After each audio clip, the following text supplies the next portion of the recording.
Hello. Hello. Hello. Hi, how are you? Where are you? Is it Rosemary? Yes, I'm in Sweden, the southern part of Sweden. Fantastic. Lovely. Thanks for joining us. Thank you. Hi. Hi, Susanna. Where are you joining us from? We can't hear you. We can't hear you yet. Can you unmute? There you go. Tasmania. Sorry. Tasmania. Oh, hi, welcome. Yeah. Nice. We're in the same time zone, Bethan. Yes, that's excellent. Tell me about your history with nature journaling and skyscapes and the whole thing. Well, I do botanic art, but I've been interested in nature journaling for a little while, and I've been following John Muir Laws, of course, and then I came across you through Melinda and Yvette and a few other people, and then I came across Skyscapito at the nature journaling the Wild Wonder conference. Yeah. I haven't actually, I must admit, I haven't got round to watching the whole episode, but not episode, workshop. But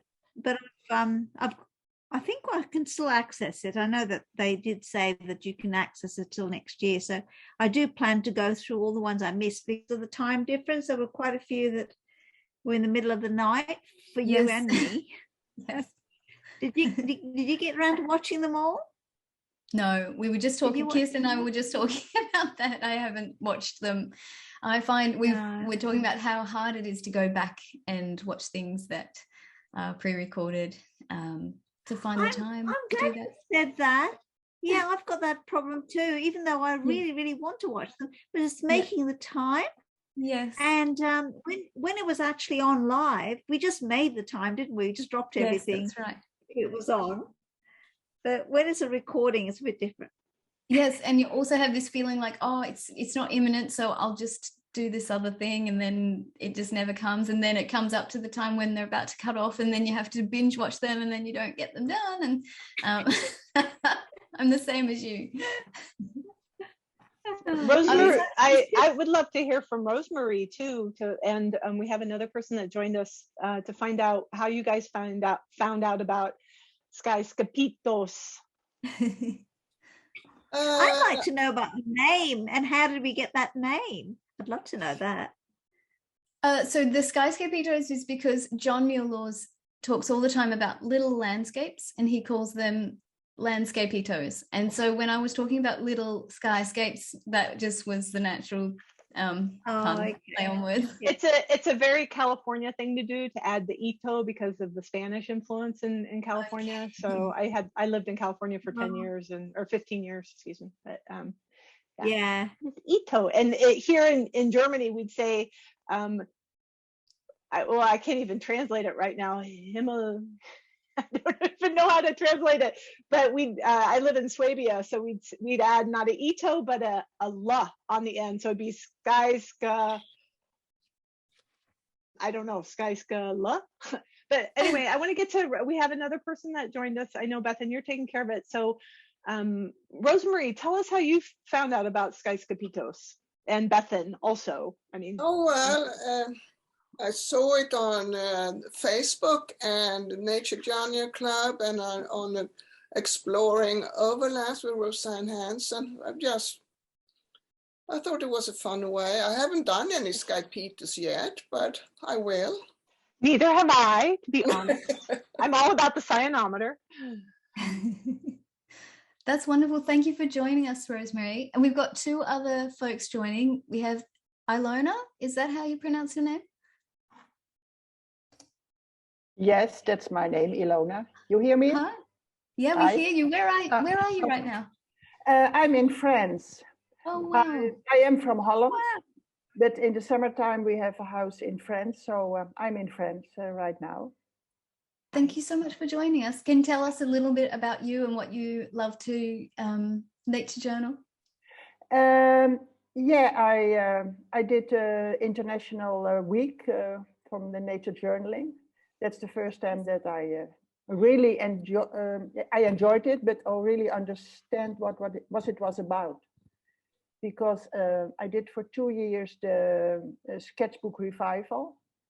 And that's where I met John Muir Laws. And last year I had some workshops how to draw birds, something like that. So that's how I found his name. And then I found you with the International Journaling Week. So, and then I thought, oh, Skyscapito. Yeah, I like the skies. Here in Europe, we have a lot of big skies. Now I'm in a city, so I don't have so much skies here. But yeah, I like the skies. That's wonderful. Thank you so much for being here and for sharing that. I'm excited. Okay. And Renata? Hi, I am in London, and I heard about you guys, well, first at the Wild Wonders conference. So I attended your talk, Bethan. I really enjoyed it a lot.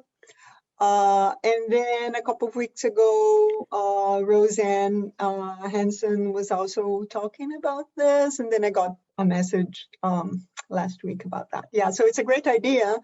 Like Ilona, I don't have much of a sky here. It's always, it's very cloudy, obviously, as you know. So I think winter has started already. I don't know. Anyway, I think it's a great idea. And I always loved skies, but I never really went for it. So yeah. That's so wonderful. I'm so happy to see you all. It's great. Yeah, go ahead. I'm sure you covered it in that session in the conference, Bethan. But you know the washi tape that you use to section off all the little squares. Is that the 10 mil or the 5 mil or the 15? Because I'm just going to ordering some. Oh, that'd be great, because I just found a website that sells washi tape, all these different beautiful patterns. Yes. But I couldn't find a blank one, like just plain, you know, all sorts of patterns. But they've got different thicknesses, and I think, well, if it's too thin, it'll probably take up too much room on the page.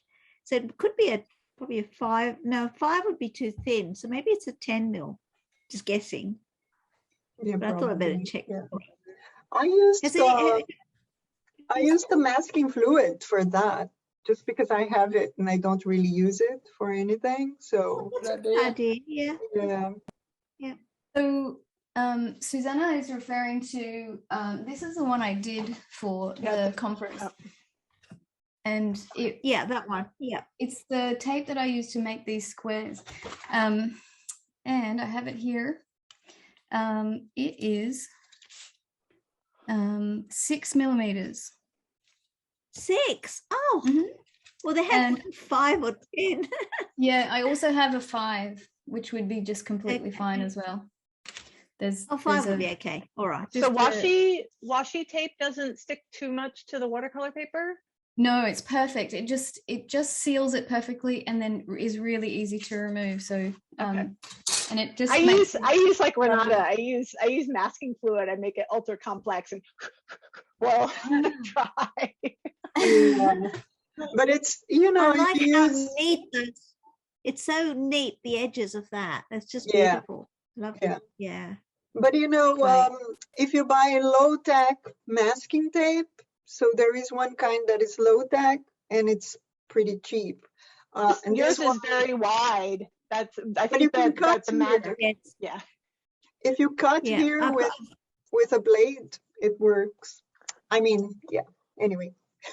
Yeah. I've got one of those. Yeah. It kind of sounds like Susanna's into it because of the pretty designs you have to choose from in the washi tape. Ilona, do you want to show? Yeah, what I use. Great. That's also tape, and in It doesn't stick too well, but if you work carefully, it helps. And I bought this at the Action shop. I think well known in Holland, well known in French, maybe in the rest of Europe also, and it's cheap as hell. Is it just like regular? I take it the off, packaging, and then no, it was for fun. It's like this. Ah. They have different sizes also in one package, and it's 99 cents or whatever. Huh. And I think it works fine. Yeah.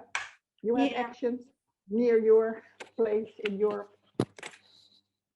No, not in don't. Germany. Not in Germany that I know of.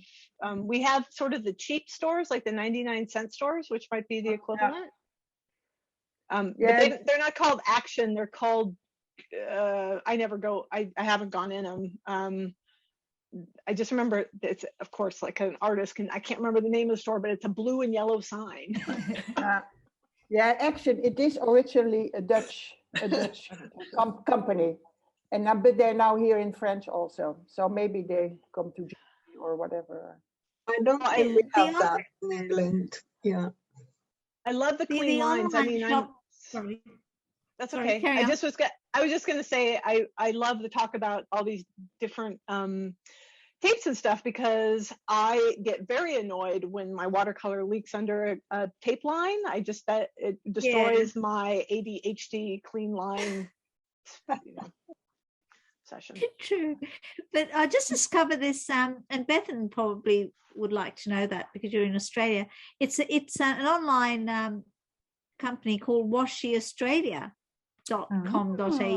writing it down. and they were only like $2 a roll, and it's 10 meters each roll. That's a lot of tape for $2 or $3. It's very cheap. I'm going to check it out. And, I love all the washi tape design as well. Even though mine are all plain, there's some really pretty ones. Yeah, there was one with the old-fashioned maps of the world, like going back 1800s. So there's tiny little, like the maps just in there on the tape. I mean, I wouldn't want to throw it away. I'd just keep them. So thank you all for being here. So today we were going to talk about cyanometers, and I've got a few here, and later on I'll talk about how I made these. They're really simple and really fun. But first, I think we should let Kirsten talk, because Kirsten was the one who told me about these. I first saw it actually in a photo of hers from a blog post, and I just was immediate like, what is that tool? That looks incredible. And she has a story of how she used these in the field, and so I'm going to let Kirsten talk, and then we'll talk about how to make them and share. But first I'd like you to talk, Kirsten, if you're ready. Sure. What I do want to ask, just by a show of physical hands, you don't have to do the little icon. Who here actually has a cyanometer already that they've made? Oh, okay. So everybody wants to make one. Okay, that'll sort of help me gauge how much to blah, blah, blah, and how much to, like, I don't want to talk forever blah, blah, blah. at all. So, you have made cyanometers. Okay, cool. I myself am new to this idea of Skyscapitos, and I'm pretty enchanted with this whole movement that's starting to happen, because my original idea behind the cyanometer was I was on a cruise with a bunch of scientists, and their goal was to measure the color of the ocean with equipment that was millions of dollars. So this was NASA.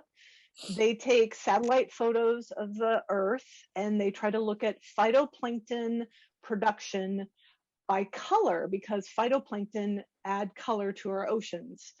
And I thought what would be really cool is if I did it with my own eyes, not a high-tech piece of equipment.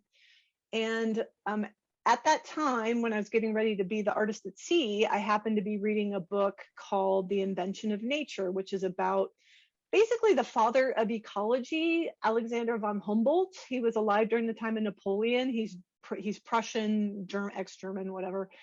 He was quite famous, and it blew my mind when I was listening to the audiobook And it blew my mind to find out about this guy who, I'm a trained ecologist, and I really, other than knowing his name from like Humboldt University and Humboldt Squid and Humboldt County and Humboldt, the city, I did not associate it with some German from the time of Napoleon.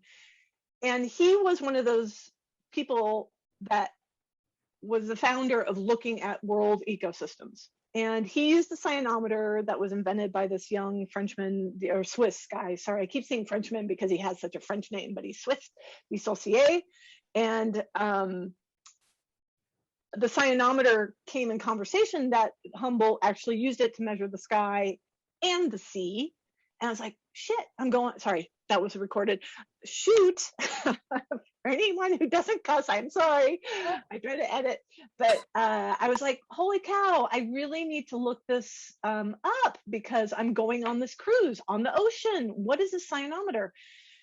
So I'm a bit of a snob, but I'm letting go of that I like Saussier's original cyanometer. Now, I will tell you something. It's a secret. So before the cruise, I actually went through the motion of creating my own cyanometer out of wood. And this is a coating of a watercolor medium. So I could have done my Prussian blue over it. And I ran out of time. Because the cruise was happening and I was trying to get too much done. And this was a secondary project. This wasn't my primary reason for going on the boat. I was doing a poster with plankton. So my dog just got a hold of this. So I've had this since 2017, and then my dog just ripped it the other day. Just like, so my dog ate it. But this is, all I did was I found out that there was, I did a Google search and found a couple articles about the cyanometer, found the digital file. It's not super high res, but the color's intact in my opinion. And my printer did a pretty good job of replicating Prussian blue. I printed it out. I glued it basically to a illustration board. And that's what I used both in Antarctica in 2017 and on this science cruise that I was on. And I did a blog post, the one that probably Bethan is referring to, and was just, it added so much to go out. I would go out on what's called the monkey deck, which was the highest deck on the ship. And I'm going to share my screen because I want to show you all my cyanometer readings. And then my version of I keep saying Skyscapito in my head because I think I'm European living and think of Greece as opposed to the Spanish stuff. But anyway, Skyscapitos. I did my own version of that. It was called Sky to Sea, Sky and Sea. So let me share my screen real quick, and then I think I'll just ask if anybody has any questions. I can answer them, but I'd love for Bethan to have a chance to share with us because I'd actually like to make a cyanometer. Kirsten, I wonder if you know about the original and was it done on wood? That was really a great idea to do it on wood, and I'm wondering if that was inspired by the original. No, my understanding is that the one that's in the museum, by the way, anybody who wants to go on a field trip to Switzerland with me to try to see the real one, I want to approach the museum where it lives and ask if we can take a field trip. I know it's real. I know what they have it in their collections. I just don't know if they'll let anybody look at it. So my understanding, Bethan, although I can't tell from the photographs that I see online, is from what I've read, Dissocié dyed. They actually used in one of the articles the word dyed strips of watercolor paper or paper. I shouldn't even say watercolor paper because I don't know what was around in the 1700s. With Prussian blue, I do know it was Prussian blue, and made these shades in the circular format. And that's all I know. I don't know what kind of background it was on. You know, it was a scientific piece of equipment. It is the earliest scientific piece of equipment used to measure something quantitatively. That's the other thing that was fascinating to me, is it started this idea that you could take something and use it to gauge a number. I mean, people didn't really do that before this, I guess. This is all based on my Which museum is it in? Do you know, Kirsten? Yes, I do know. Don't ask me to pronounce it. Bibliothèque de Geneviève. I'll put it in the chat. Okay. And if you know French, you speak French? A little. Okay, Not badly. that was from Ilona. Because some of the website is in English, being Swiss, it's got English, German, Oh, and in French. Geneva. Uh-huh. All right. But I can see the picture. So here's the picture here. Okay, share screen. Okay, I got distracted, but this is okay. It's all good. So here is the website. And here I see the cyanometer. Here it is, like right here.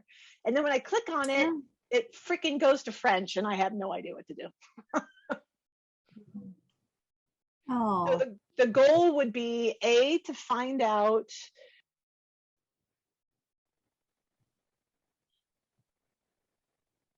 Up. Hello.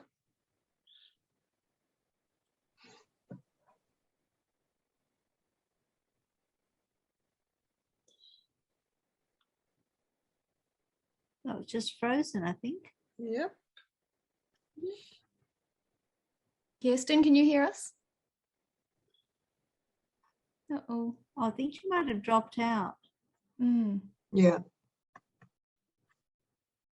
Oh, we'll have to wait for her to reconnect. Let's write in the chat. Hello, Kirsten.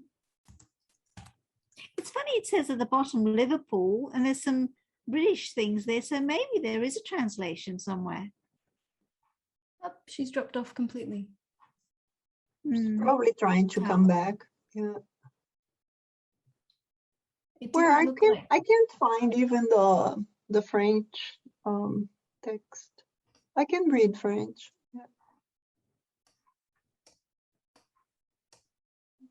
Yeah. A manuscript section in our digital library. I'm looking at the link. Mm-hmm. Manuscripts and private manuscripts and archives of the library. It doesn't really say anything about the I mean, there is a picture of the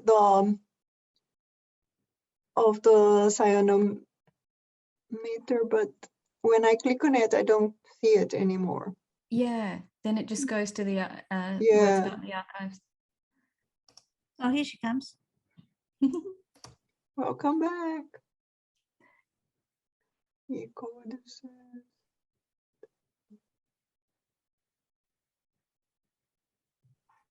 I'm back.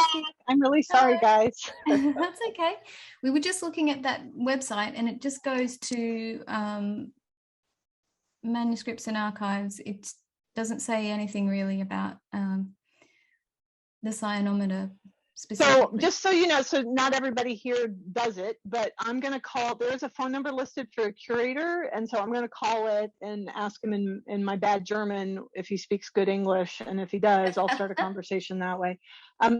So my computer just crashed on me. So I'm on my iPhone right now, which means I can't show you anything. So Bethan, I think what we should do is maybe switch to you while I try to get my computer happy again. It's been doing this more and more. I think it's time for a new Mac. I'm sort of happy about this. It's like a necessary upgrade. But before I actually officially hand it over to you, here, let me show you my dog that ate it since I'm on an iPhone. My dog that ate the cyanometer. And then there's a fellow in the Canary Islands, Paolo is his name. And I found him, I think, on Facebook. I was hoping he would join us today, but I think he's busy. I think a subject for a oh my goodness, whatever, one of these would be to have him talk about his cyanometer, because he's also in love with the sky, but he's a very talented, he's used, it's called cyano printing, and he's made a custom cyanometer, which is pretty slick.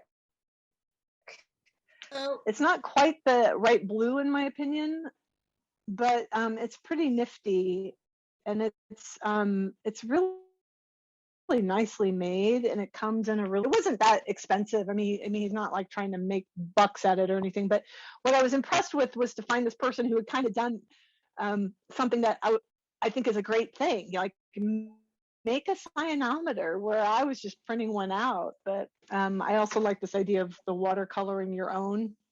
My biggest struggle, guys, with cyanometer, making your own, is I taught a class to teachers on making a cyanometer, and it was really hard for them to get the shading down. So this is a sample that was done during the class that I did. And it is tricky. I mean, it's going to build a skill, right? Bethan, is in addition to giving you a tool, you're building this wonderful skill of understanding how to do gradation. So that's what I wanted to tell you. I'm going to put my phone down so you can talk, get my computer back up. So maybe near the end of this, I can share with you guys what I wanted to share with you about the sky and sea experiment that I did, which is my Skyscapitos. Oh, that's amazing. That cyanometer looks amazing because the gradations are really perfect. So what I'm going to do is, look at that. And is it hard or flimsy? The actual it's pretty material? it's It's nice and solid. It's made out of a card. It's got sort of a cardboard card. He put what does it say here? It's handmade with cyanotype. It's a cyanotype print, which is a very special thing. It's not like he just ran it off his printer. It was a method invented by Sir John Herschel in 1842. He's got this little card. I'm still looking. The Prussian blue may fade when exposed to sunlight, leaving a dark space to return to the original color. Each item is an original, different from the others to be collected. Possible slight imperfections are part of the artisan process. So it doesn't say what it's on, but it's a heavy board. So it's definitely not gonna, I mean, I'm applying, okay, here's my flimsy, right? I can bend that sucker. And here's his, I'm applying the same pressure. So, okay. Amazing. Thank you. I'm going to share my screen now, and I'm going to show you. Hopefully you can turn off my share screen if it's still on, or it went away maybe when I got. Can you all see my cyanometers now? Yes. Yep.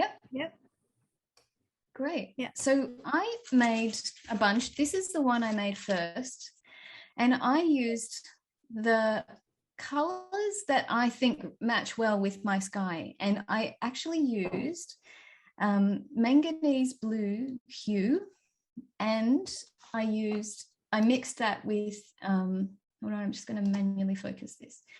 I mixed that with ultramarine, and I feel like that makes a really nice sky match for my area.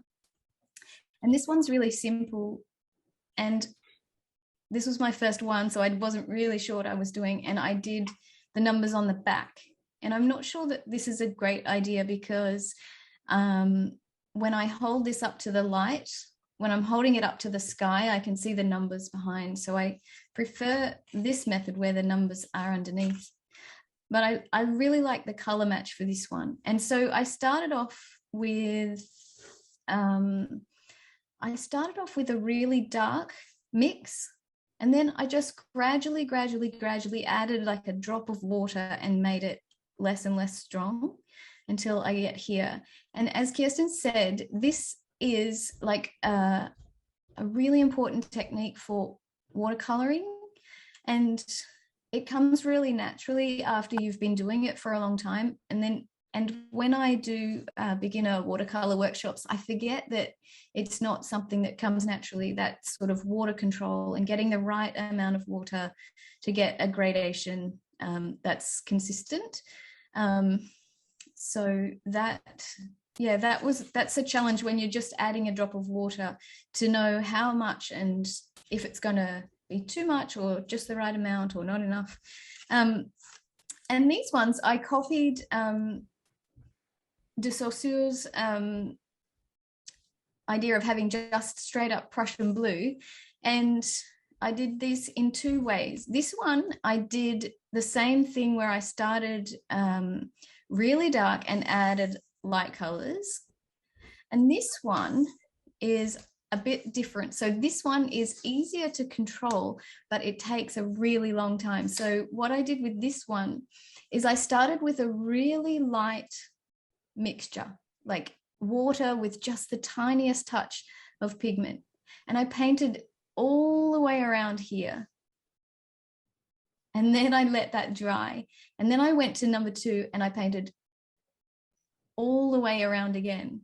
And then I went to 3 and I painted all the way around again. So each time I was letting it dry. And I did this on really thick watercolor paper, because you're wetting it so many times. It has to be really thick and sturdy to withstand that. But you can see that the gradations, when you do it in this way, really naturally come out very smooth and beautiful. So there's sort of 2 ways to do it. You can, there's a few ways to do it, actually. You can start with dark and add a spot of light, as a spot of water, to make it go this way. Or you can start, actually, I think with this one, I might have started light and just added a touch, but then you're going up and up and up like that. And this one is this really time-consuming but lovely technique of just doing a wash, then doing the wash again, but moving up 1 increment. Does that make sense? Yes. So those are my 3. And I find that this one matches my sky color much better than the Prussian blue. And I'm really, I did these ones just to be like close to the original, but I feel like the Prussian blue doesn't really match my sky. And I'm interested in your thoughts on that, Kirsten, if you found the Prussian blue matches the sky. She's muted. Kirsten, you're muted. Oh, she's talking to the dog, maybe. No. Ilona, do you want to talk about yours? Yeah. I did these 2. And I think this one, the cerulean, that shoots best for the skies that I have here. I started from the light and then a little bit darker, but I found I have only 12. I have only 12. I thought it very difficult to do it. And I did another one with ultramarine. And I have the idea that here it doesn't work at all. And I think it is the paint or the quality of the paint. I don't know. I had the idea that here the gradations are better. Luna, can you hold them up? Oh, sorry. Thank you. Yeah. And that with the ultramarine, that the paint didn't do it so well. They all so close to each other that it was so hard to find a difference between one and the next one. That's a and really I had the interesting... idea with the cerulean that went better. Yeah. Oh, that's really interesting. So ultramarine is a granulating pigment, which means like it's got little granules in it, and perhaps that is the reason why the gradation is hard to get. Yeah, I think it has to do with the paint or the color or whatever. Yeah. I found that, so these are some blues that I have in my palette, and I found that cerulean blue is the closest blue without mixing that I can get to a sky color. So if I'm doing a quick painting and I don't want to mix, I always reach for cerulean. I feel like that's the closest sky color that's out of the tube. It's not perfect, but it's the closest that I can see that you can just grab and go. So thank you for sharing that. That's really interesting, and interesting observations about ultramarine not being able to grade very cleanly. So hopefully you can hear me now. Oh, yeah, we can. Yeah. All right. I got to deal with my echo. You've got 2 of you. I do. I'm a double ganger right now. Oh, God. Hang on. Okay. Am I keep talking? Okay. Somebody say something. Hello. Hello. Okay. All right. I'll just deal. It's because if my computer shuts down again, I don't want to have to wait for it to restart. And I have my iPhone on and my computer on. All right. So the thing about Prussian blue is I don't know why, and I'm obviously butchering his name, D. Saucier, used it. It may have been the only blue pigment. I don't know when cerulean blue. I don't know anything about pigment history. But honestly, the reason I stuck with Prussian blue was because I printed it out, and not all Prussian blues are created equally. I did buy like 5 Prussian blues and did a comparison. I don't have that to show you, but they aren't all the same. And I like the cerulean blue idea a lot. The thing I did, and I'm gonna try this. I'm gonna try sharing screen. I think you have to make me co-host again, Bethan. Okay, let me do that now. I'm confused about which one you are. Make co-host. Here we go. I'm confused about there. Maybe. Did that work? Yes, that worked. Yeah. All right, we'll see if this crashes the machine. I mean, it's only 6 years old, but it's ancient, apparently. Trying to find my paints.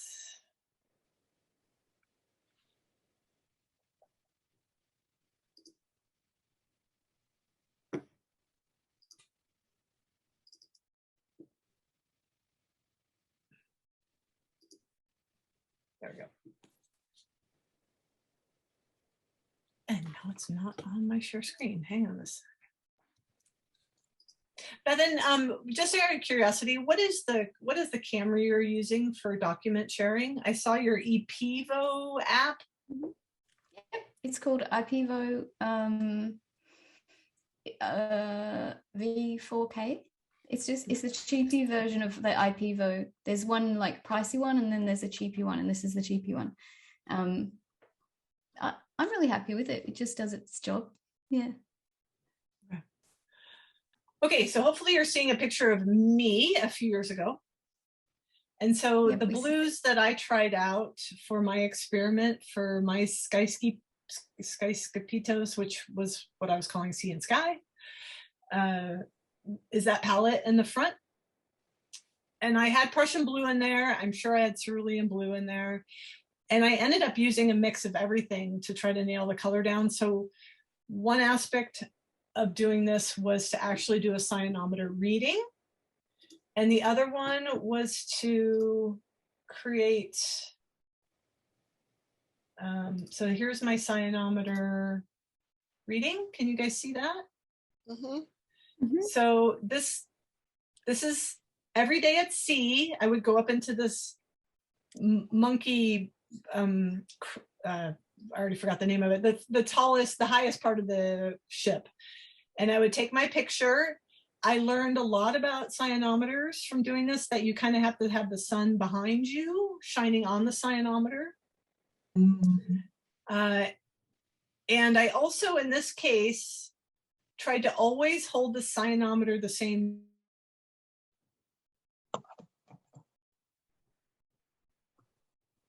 All right, I'm here.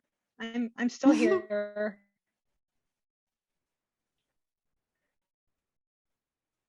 Can you hear me? Oh, we can sort of hear you, but you're a robot. On my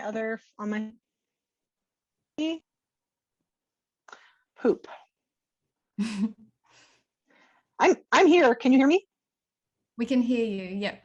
Okay, so my computer crashed again, so it's obviously not a happy camper. Anyway, where I was going with that, and it's too bad that crashed, but what I was about to show you is how varied my Sky and Sea artwork was, and I will never trust my desktop computer again to hold a connection while in Zoom. I'm very mad at it right now. But I'd say what was neat about doing that, which would be equivalent to doing the Skyscapitos, aside from making your own cyanometer, is you're actually learning about color as you look at the sky. So the gist of what I did is I would write sky and sea. So, sky is 3 letters, sea is 3 letters, but I would keep a gap in them, like an outline, and then I would fill those in with the color of the sky and the color of the sea. And the reason for doing it that way versus drawing a sky is the first day I tried to do a sky, which I was going to show you, I'm prone to seasickness, and I was on Bonine 24/7. And I realized that first day that it was going to be absolutely impossible for me to paint the sky on a rocking and rolling ship. The drawing of the letters and just filling it in allowed me to look up and then look down and then look up and look down. It was because I was on a ship. But it worked out really well. So I have a grid of sky and sea drawings, paintings, just like you just saw with the cyanometer. So they were square format, and I laid them out in a poster. And what I'll do is, while Bethan talks some more, I'll go ahead and just, I think, Bethan, if you'll check your email. Oh, just losing her again. Oh, Kirsten. Sky and poster and poster versus.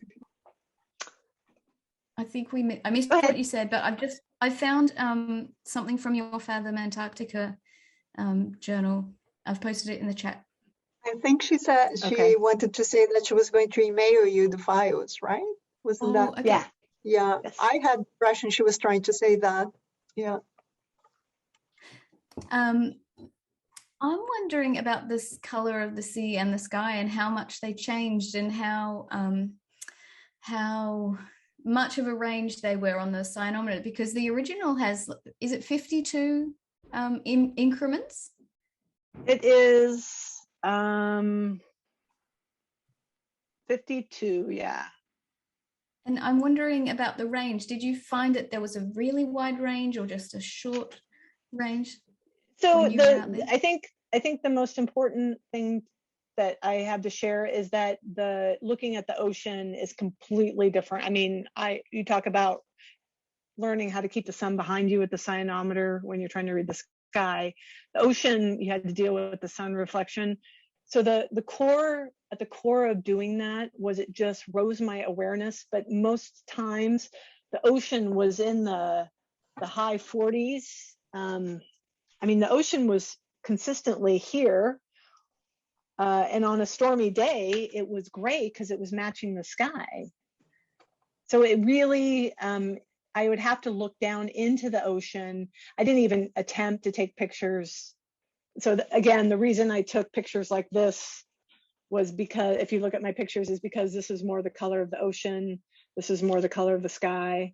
But it was more an exercise in trying to qualitatively, kind of mixing those terms up. I wasn't really super qualitative, super quantitative about just seeing what the colors were. I mean, my perspective of being out on the ocean changed significantly because as we got closer to the coast and I was doing these daily readings, the sky obviously changes hourly based on the weather, but the ocean definitely changed color. It changed from this dark blue in the tropical sort of latitudes to Oregon coast is where we ended up, and it definitely got greenish blue. We were on the coast of California, which is where my stomping grounds used to be.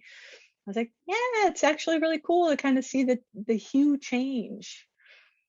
But gosh, I don't even know where you would start if you tried to make a cyanometer for the sea. I don't even know what blue. I never use one blue when I'm trying to imitate the sea in watercolor, right? I'm always blending. So anyway. Yeah, that would be impossible, I think, because depending on the depth and depending on the weather, and it would just be so varied. I'm interested in sorry, go on. I was just going to read to you, and I'm not showing this to you because the computer is working, but I don't trust it anymore. So Humboldt wrote this in one of his books. Somebody wrote this about Humboldt. He said, Humboldt also applied the cyanometer to measure the color of the sea. In fine, calm weather, the tint was found to be equal to 33 or 38. And since I have the cyanometer, I can point to you what that means. So 33, this is where my dog ate it. Okay, 33 would be right here. Okay. And 38 is right there. So, and it says sometimes even 44 on the instrument. So 44 is right there. That's super dark, isn't it? although the sky was very pale and scarcely attained 14 or 15. And they talk about this, by the way, in terms of degrees. They're actually labeling it with a degree sign, which I think is interesting because this is a circle. So 14 or 15 is down here. So that was the color of the sky. And then when, instead of directing the apparatus to a great extent of open sea, the observer fixes his eye on a small part of its surface viewed through a narrow aperture, the water appears of a rich ultramarine color. Towards evening again, when the edge of the waves as the sun shines upon them is of an emerald green, the surface of the shaded side reflects a purple hue. Nothing is more striking than the rapid changes which the color of the sea undergoes under a clear sky. So it's very, that's from the book. That was the passage that I'm like, yeah. Where was he when he was doing that? It's not, like Betham said, it changes a lot, right? I mean, if you are in the Caribbean, for example, it's going to be turquoise. not necessarily. So that's an interesting thing. So that's where the depth of the water comes into play. So like there is a bay in Carmel, California that looks like it should be 80 degrees because it's so tropical. But it has to do with the color of the sediment, the sand that's on the bottom, and it's this beautiful turquoise blue. So depth plays into it. It's very interesting. I think the thing here though to get is that regardless if you're using it to look at the sky or sea, if you're recording this in your sketchbook, what it does is it gives you this ability to sort of have a keener awareness, not just look at, but really see what it is you're looking at. So yeah, and here's an interesting side note. So I remember in Hawaii, I was looking over a boat side and I'm like, oh my God, there's little tiny fish flashing in the water. And then I look closer. I was in a boat that I could get really close to the water. I'm like, holy cow, those are fish scales. And they were reflecting light. And it was absolutely a fish scale. They were absolutely fish scales. And we're talking, they were just catching the light. You know, it's in Hawaii, we deal a lot with marine plastic. So for a moment, I thought it was all pieces of marine plastic, but no, it was definitely fish scales, which I thought was an interesting kind of ocean, quote unquote, waste. But it made the ocean sparkle. It was really cool. Wow. It's an interesting side note. I have a couple of questions. Do you know why it's a circle? Like you said, they were talking in degrees, but when we did this cyanometer chat with the US time zone, people were saying that the circle didn't feel intuitive to them, and they did exactly the same thing, that they had it in a line as if it was a ruler, and that felt more intuitive for doing it. Do you know why they have it that the original was in a circle? My first answer is I have no idea. Let me pull up. So the one of the original documents that I found online was by the Royal Society of Chemistry. Let me see what they have to say. I've just got it handy here. I think if you're measuring the degrees, it makes more sense to have it in a circle, right? As in a straight, like in a ruler, because you can say which angle it is, and it makes more sense to me actually to be in a circle. Yeah, thinking about the context where when it was created, you know, it makes more so sense. Here's what the document says. It says Saussure concluded that the color must indicate its moisture content. Later it was found out that that's not exactly literally the exact reason, but anyway. So how to measure blueness? Using suspensions of Prussian blue, dyed paper squares. He dyed paper squares of every shade of blue he could distinguish between white and black. These were assembled into a numbered color circle that could be held up to the zenith at a standard distance from the eye. The matching square established the degree of blue. So I'm suspicious that it's a purely scientific choice to put it in a circle, because, you know, zenith that means the top, right, guys? Anybody? Zenith? Mm-hmm. So if I had a it's Zenith the television. it's like directly up. And so I guess the easiest way versus going, like, if this were, you know, if you imitate a piece of, you know, a piece of paper that you're going back and forth, rotating it just might have been an easier way. Now, here's another question I have that I would throw back.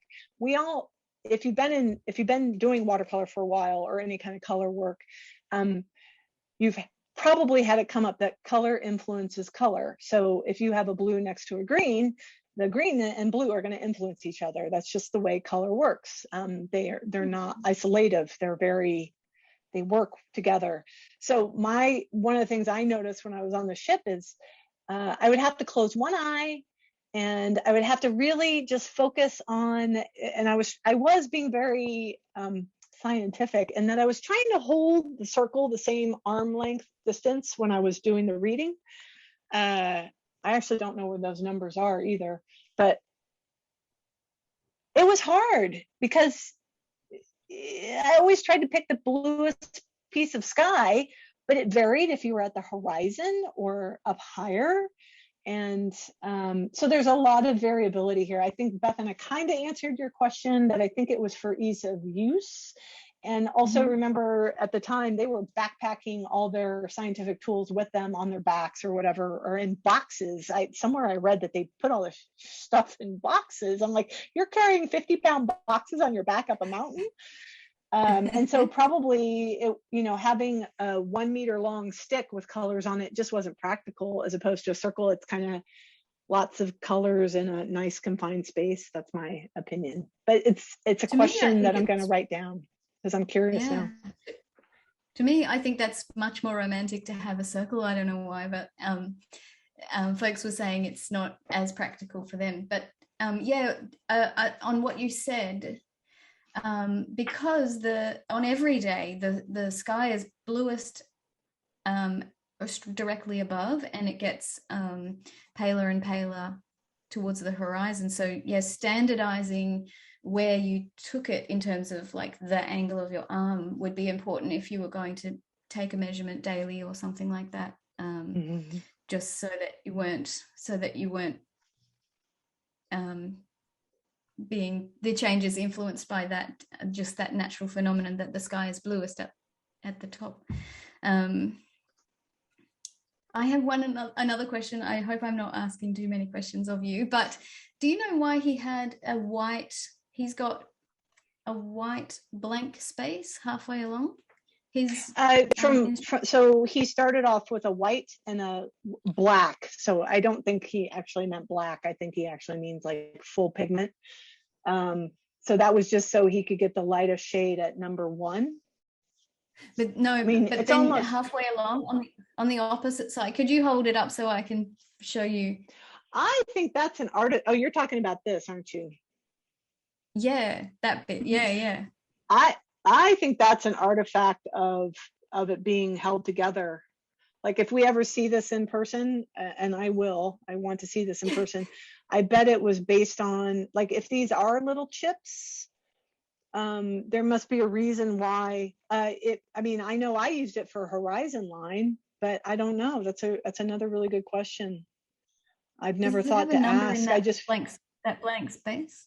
Is there a number there, or is it? No. It's definitely, if you look kind of closely, it looks like it's tape or something. Okay, yeah, that makes sense. Like a finger. It's not a very high resolution image that I use. Anybody else? So, those are great questions. I'm just curious what people have thought about using the Skyscapitos, and having not looked at any of the videos and not being able to attend the class, I'm at a little bit of a disadvantage because I know that there's a reason why you make them small. But I just am curious how people's relationship with the sky has changed since encountering both the cyanometer and your class. If anybody in the group has anything to share, or if you guys have questions. I'm still struggling with trying to get emails sent to Beth in here. I'm just like, I'm normally very on it with my computer skills. It's just like. Well, yeah, the reason why the reason for the small skyscapes was because they're so doable. I think a lot of us have like anxiety about making something pretty, making a perfect picture. And when it's really little, you can just put your impression down. You don't have to make something perfect. And I feel like making a little skyscape really connects you with the day. And so that it gives you a lot of information about the day really quickly. And for me, in terms of like what's changed since using the cyanometer, I really notice when the sky is pale. And so the sky is paler for different reasons, but one of them is when there's a lot of particulates in the air. And so if I see a really pale day, I notice it more because of this. And when I notice it, I look around to see what else is happening. And often it's a bushfire day or something, there's some other reason. And I'm really interested in the way that this little instrument makes me, you know, other days I just wouldn't have noticed that the sky was paler. And now I think, oh, a pale day. And I'm not necessarily taking a reading every day, but just being a little bit more observant of sky color has made me realize that I'm thinking more about like, why is the sky pale today? Is it a bushfire day? Is there some other reason for that change in sky color? But So I'd love ultimately, to it's about being more present in the now and not being on autopilot. Yeah. Yeah. I'd love to hear from anyone else who'd like to share about skyscapes or cyanometers. Yeah, I feel pretty much the same as you. It does make me pay more attention. And living in England, I sort of try to ignore the sky because it's not kind of sky I like. But that's unfair as well, you know, because it does vary a lot.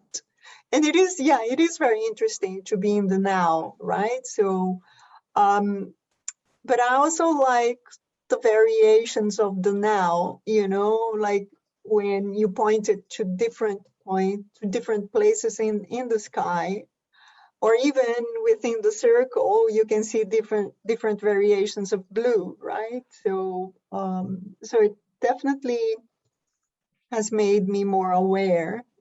Yeah. That's wonderful. And last time we did this chat, someone had done a cyanometer but grey, because they often encountered a grey sky, and maybe that's something to do in London. I know, yes. Yeah, I mean, it sounds funny, but actually it could be really useful to do a grey cyanometer. And a friend who's a nature journaler in Japan did this with her daughter, and the daughter had this idea that she was going to do this but for soil and grass. And so her little daughter had two extra ones, and they were green and brown, and she had them, the three of them, on a necklace. And I just thought that is so beautiful that she made a grass one and a soil one and a sky one. And yeah, again, just being more observant, like observing the color of the soil. Who thinks of that? It's just wonderful. Cataloging, yeah. Yeah, it is. It's really a value scale. You see the values of the colors. Yeah, that's right. Especially if you were to make a gray one, that's definitely a value scale. But it's the same. You're exactly right. This is a value scale. And one thing that I loved about this whole process was thinking about what is the exact color of my sky. Like, that's not something that anyone would usually think about in other circles, but in the nature journal community, we think about these things. And to have this Prussian blue one and think, yeah, that's not really doing it, and then to actually practice mixing the exact color of my sky was something, another one of those really valuable exercises that drop you into the present, that drop you into your place in the world. Because being part of your place, not just any old place, but your particular place, is so important. And so I came up with this mix, which is manganese blue hue and ultramarine. in just the right proportions for my sky. And just that whole activity was really valuable for me. For me, I'm in a mixture. I'm making a mixture of cerulean, magenta, and indigo, and Yes, wow. that's what's getting closer to the variations. And sometimes also cerulean and a touch of magenta when it's blue. But yeah, the three of them together, very little magenta, of course, but that's working for here so far. Fabulous. I love that so much.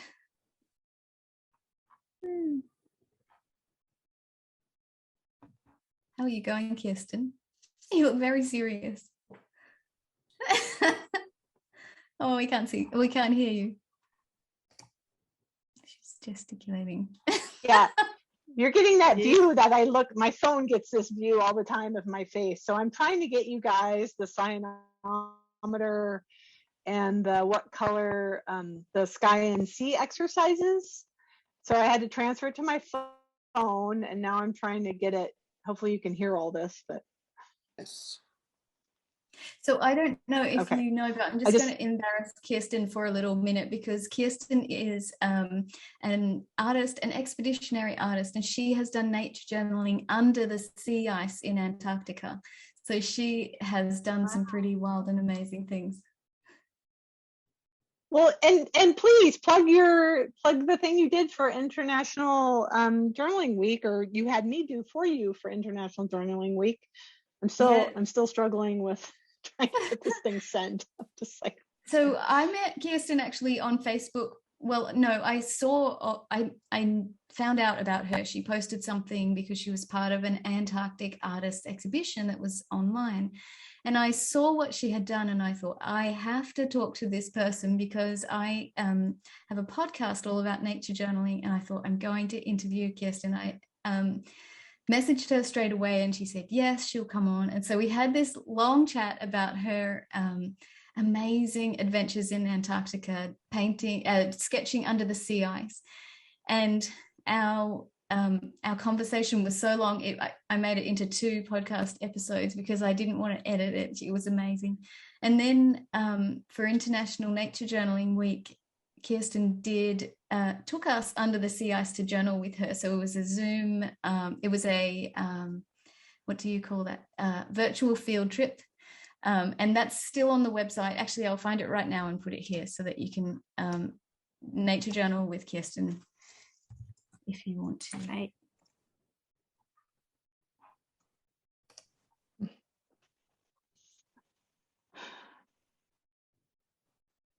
Are there any more questions about skyscapes or cyanometers, or any comments about color or anything?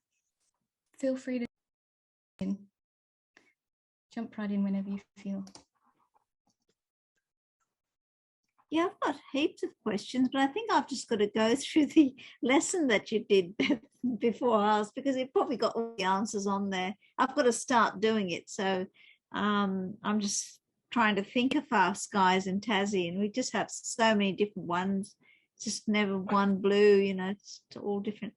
So it's just a question of actually deciding what sky it is and then finding the colors. Is that how you get started? Yeah. So the ones I did on the workshop were done from photographs, and that's a bit of a different process from doing it from on your lap outside. But I think just the more you do it, the more you get the hang of different techniques. So in the workshop I talked about how to do depending on if you've got a light feature over a dark sky, or dark features over a light sky, and so you'll just get your eye in about and it takes a bit of time. You sit down and you might think, okay, light clouds on a dark sky, I'm going to do it like this. These are the techniques. So in the workshop I talk about there's different ways that you can do that. You can lift out the paint, you can paint around the clouds and all that sort of thing. So it takes a little mind work before you do it, and you might sit down and you might spend a few minutes with the sky and think, okay, this is how I could do it, and then just go for it. And really it is about practice and just doing it and getting comfortable with the sky and getting comfortable with watercolor. And that's does that answer some of the questions? I'm not sure.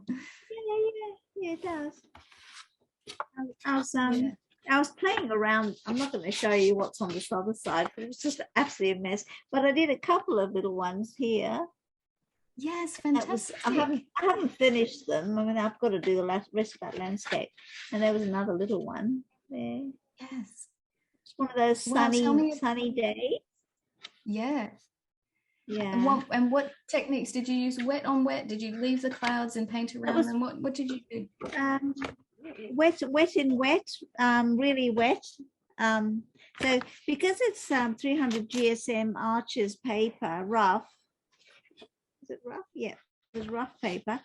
It absorbs. It's almost like a sponge. So you've really got to make sure that you've got a lot of water on it and getting that beautiful sheen. And then you just go in with the colors, and it just really does what it wants to do, because I didn't really control it. It just did all that, and here. Yeah. But when I haven't put any clouds or anything, but I guess the other thing with clouds is that they get smaller as they go away. So when they're closer to the horizon, they're very tiny, and then they get bigger and bigger as they, come up here. So you sort of have to think of that, but at the same time, you can't really control it that much, because watercolor just does its own thing, doesn't it? Really. And I think it's really fun. I think there's a fun thing about skyscapes as well, because I'm just pulling everything off my wall to show you, but skies are unpredictable as well. So you can be watching a cloud and you don't know where it's going to go. And sometimes the clouds are moving really fast and you don't know, because it's very flowy. And I feel like skies and watercolor match so well for that reason. And these are some that I did, which I absolutely loved doing because the technique is so fun. So I put a splodge of water to start off, like a bit of water there, with no real idea about what the shape was. And then I put paint around it, and where the wet touches the wet, it just makes this soft edge. But I had no plan for any of these. They just did their own magic. And I love that about the unpredictability of skies and also the unpredictability of watercolor. I think it's a great match. Yeah, because you don't know what you're going to get. It's just exactly. And Bethan, did you actually, are those just those clouds that you just showed us? Those are watercolor clouds. Those aren't based on anything you were trying to replicate in the sky. No, they just these are imaginary. But that's a really cool exercise. That is super cool. I wondered about, I've seen that behind you hanging for a while. I'm like, I wonder if those are real clouds, because they do move fast. How are you remembering, like, that one looked like a cat, so quick. Could you do me a favor and try making me co-host one more time from my phone? Yeah, sure. And you guys, I wanted to encourage you. I assume most of you saw the invite on Facebook in the Nature Journalers group for this, yeah? I would love to encourage you. I hope Bethan agrees with me to post some of your any of your artwork or whatever in the comments. We don't really have a page for Skyscapitos that you can post to, I don't think. We do, yeah. Roseanne has made a whole page. She has. Okay, I could not find it, so it must be invite only. Okay. No, it's on her.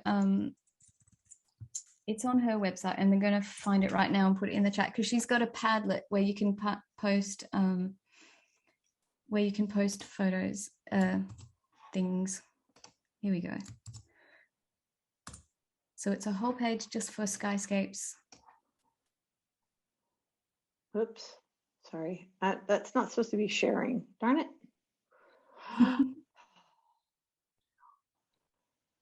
I'm just trying to copy and paste you guys. I'm trying to get you my dang. Okay, I'm gonna take over. Hang on a second. Tell you what, doing this from my phone is a bit interesting. All right, this is what I've been trying to show you the whole hour. Can you see that? Yeah, we can see it. That looks so good. Okay. Oh, So this was the first day. Did that zoom in? So I just zoomed in on a part of the photo. Are you seeing what I'm seeing, or do you still see the whole grid? Yeah, we see the zoom. Oh, great. Wow. Okay, well, that's cool. So that was day one, and wasn't really trying to capture any clouds. In fact, there may not have been any, I don't know, but it became really obvious really quickly that I wasn't going to be able to do that. And then back to, I don't remember who it was that uses masking fluid, but the top one is just doing the lettering and matching the color that I was seeing. So you can see those are definitely two different watercolors. That's not Prussian blue that I'm using. It does look like cerulean in the top and ultramarine on the bottom or something, but I was definitely poking my brush in lots of different colors. And the one below, I attempted to do, a Skyscapito again, and use my masking fluid to block out sky and ski, and I wasn't very happy with that, so I just tried that once. And you can see I was scribbling notes down. I was very adamant about getting the time of day and the Latin long, and it was really fun. And then the last day was when we were not on the ocean anymore, so I decided to record the color of the river, which was pretty cool. So, all right, yes, and how did you do all the boxes? How did you draw all those boxes? So, okay, so the secret there is that poster is a design. So that's done in InDesign. And those boxes are an artifact of me placing them on the page. Now, I was using 6 by 6 inch squares from Strathmore, like pre-cut. I can actually show you, because I'm on my iPhone. I can walk around. This is fun now. So I used these pre-cut. These were really helpful to have on the trip. This artist tiles. Oh, the tiles. Yeah. So, and I would just, that would be my basis for every drawing I did outside every day. Painting. So. Yeah. Great. Yeah, it looks so effective all together like that. It really summarizes it. Yeah, and I will email you when we're all done. I definitely have proven to myself that I'm not a good multitasker today. Could you post that, the sea and sky, could you put that on the Padlet on the Skyscapito's page? I've just put that there in the chat, and you can click on it and go straight to Roseanne's website where she's got the Skyscapito. Yes, after I finish petting my dog. Gorgeous. He's a sweetie, but he's a pain in my buttocks. And he eats cyanometers. He eats your. He does eat cyanometers. Oh, and your homework as well. I wanted to say that I did buy that book that you recommended. Oh, yes. Nice. And it's really amazing. It's really cool. I'm so glad. Yeah, so I haven't read the whole thing. I just read like a page a day or something, but it's really interesting. It does make you more aware of what's around you, and and you start understanding the clouds a little bit more. I mean, I'm still quite raw about that, but it is. Yeah, I feel that I have learned so much already. Yeah. I'm so happy to see that. So for those who weren't at the class, I started out by saying I bought this book for my dad, and it was completely incomprehensible to me at first.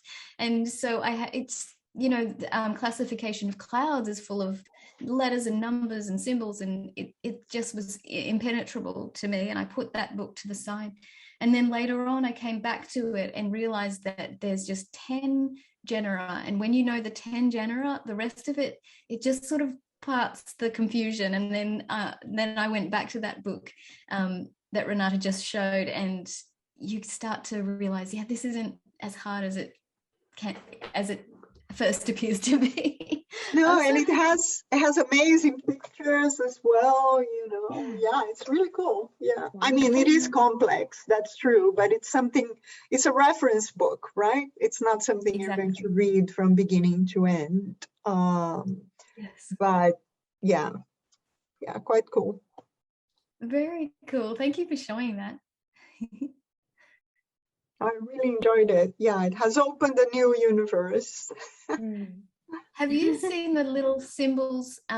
So there is like a standard symbol for each cloud type, and in that book they do have some of those there, and I find them hard to remember, but if you can remember them, I'm sure that would be very useful for nature to. Yeah, I didn't think that I could relate to them very easily either.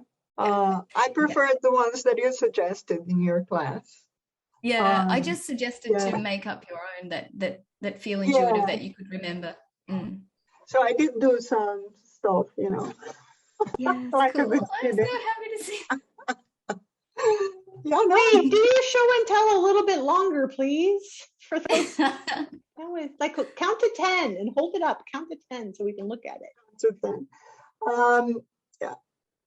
Yeah. So So those there's are a the 10 general. that Bethan proposed. I can take a picture and send over. Yeah.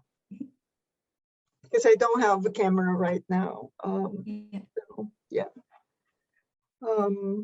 There's so much to chat about when you open up this subject of skies, isn't there? I love in the chat someone said about it would be so interesting. Renata, you said that it's so interesting to look up the history of blue, and I'm super interested in that. I would think I want to go and do some research about that, about the history of blue pigment, because I think there is a story there, and that blue is a hard color to find. And yeah, I'm not sure of it, but I'm sure there's a really good story there. Yeah, definitely. I can find some reference for that. I am on vacation right now, but when I come back in 2 weeks, I work in a university. So in our library, there is a lot about pigments. So there is one particular publication. I can try and find the title if you guys are interested, but I want to first go to the library and look and see, but it is supposed to cover the history of pigments, you know, and it's a huge, huge one. So I'll go and take a look at blues and see why he was using Prussian blue, right? Maybe that was just the most accessible pigment for them, because there were other blues that were really expensive, right? Like lapsazuli and stuff like that. So I don't know. Yeah. I mean, that's all very. It's really fun to go down the rabbit hole, right? Because one thing leads to another. I know that pigments are an extremely we take pigments for granted these days. Let's put it that way. Albrecht Dürer, who's one of my other heroes, he's here in Germany. I lived in Germany from 2008 to 2013, moved to Hawaii, and now I'm back for the second stay in Germany. And we haven't been back to Dürer's hometown of Nuremberg, but the first time we were here, his house survived World War I, World War II. And they have all his pigment. Well, it's probably not his pigments, but they have a whole thing about pigments. And that was the first time I was like, holy crap. I realized how easy it is to get paints in tubes with the right amount of medium and, and watercolor. I'm just like, I like Winsor Newton better than Daniel Smith. I mean, we're talking finite shifts in what they use, but back in the day, you had to mix your own stuff. And so I also wondered specifically, and this is just to bring it back around to the cyanometer, doing that weird thing with the Skycapitos with the cyanometer now, shit. I wondered if, because it said in that article that he dyed them, if that just was I don't know, just an artifact of availability. And what does dyeing mean? I mean, and how is Prussian blue, if you got a hold of some pure pigment, how is it different looking than if you used it with a medium that Daniel Smith puts with it versus Golden versus Winsor Newton versus Schminke? These are the brands that I tried all their different Prussian blues with, right? So it is an color's fascinating. Pigment is fascinating. Maybe it's just the translation as well, right? But it is interesting. It is interesting to think if he really dyed and or he painted over. But it could be the translation, I suppose. I don't know. I'll just share a book. Yeah, I don't. This is called Chromatopia, An Illustrated History of Color. Oh, wow. And I don't Oh, okay. Yeah. come up there. Is that back to front for you? Can you read that? We can read it, yeah. Okay, and it's by David Coles. For example, it's all the different colors in there. Like that's smalt. It's talking about the color smalt. Oh. Wow. And then it says the origins of smalt lie in the ancient color Egyptian blue. Then there's Naples yellow, and then there's amazing blue here. I just saw it. Like lapis lazuli, and how Wow, what an amazing book. And the history. And that's called Chromatopia. Chromatopia. Yeah, Chromatopia, An Illustrated History of Color by David Coles. It's published by Thames and Hudson. Thames as in the River Thames, and it tells me what year it was done, but it's just amazing. I mean, I got this one from the library. I was going to buy it, and I found it in the library, and I thought, like indigo, you know how that came about. And there's pictures of the stone, whatever it is that they used to get indigo. Wow. And then it says about indigo, for many centuries, indigo was the most important dye in the world. The history of it all and how, you know, like what they used to, like Madder Lake. I mean, that's a Madder Lake. Oh, yeah, all the brands have Madder Lake. It's a little combination of what they fix up for it. And it says this pigment was introduced to Italy by the Crusaders returning from the Holy Lands. So this is the cover that comes up when I look for it on Amazon.com, which is American based. Yeah. It's a totally different cover. Yeah.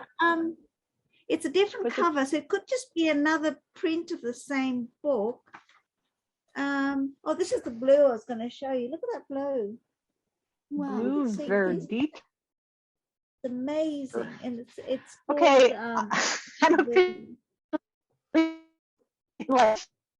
The one I was thinking about, I just put it on the chat. It's the compendium. Sorry, Kirsten, you were breaking up. Can't find the year for this. Sorry, it's my signal now. So the book that Renata just shared is pretty cool too. Yeah, this one is it's really, really good. It's quite scientific, but it might not be so fun. It does have nice pictures. Yeah. It does have nice pictures too. I don't like books without pictures, but it's definitely it's definitely a very robust and reliable source if you want to know about the origins and all that. Wonderful. And here, thank you so much for posting that history of Prussian blue. Rosemary, do you want to say talk about it? Makes total sense. So did you just discover that, or is that something you knew? No, I just Googled Prussian blue color, Prussian blue pigment, and it came up on the top of the page. It was extremely popular throughout 3 centuries. Yeah, makes total sense, right? Why he was using it. I mean, accessible and also trendy. It was trending in the Yeah. 1700s.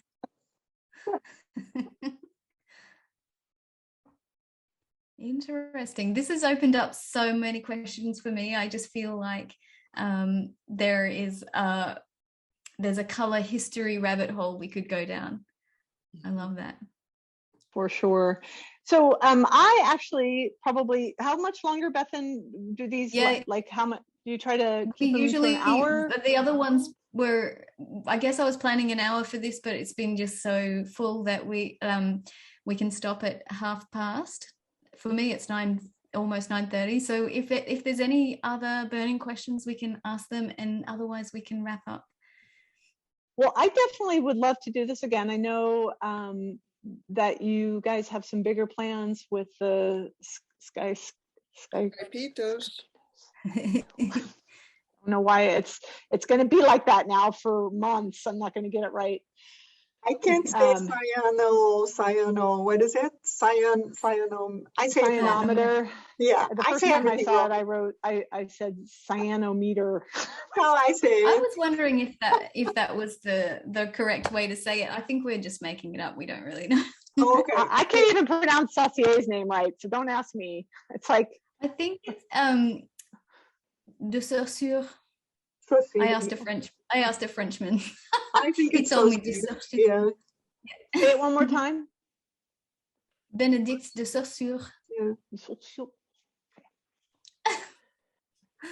Yeah, that. That.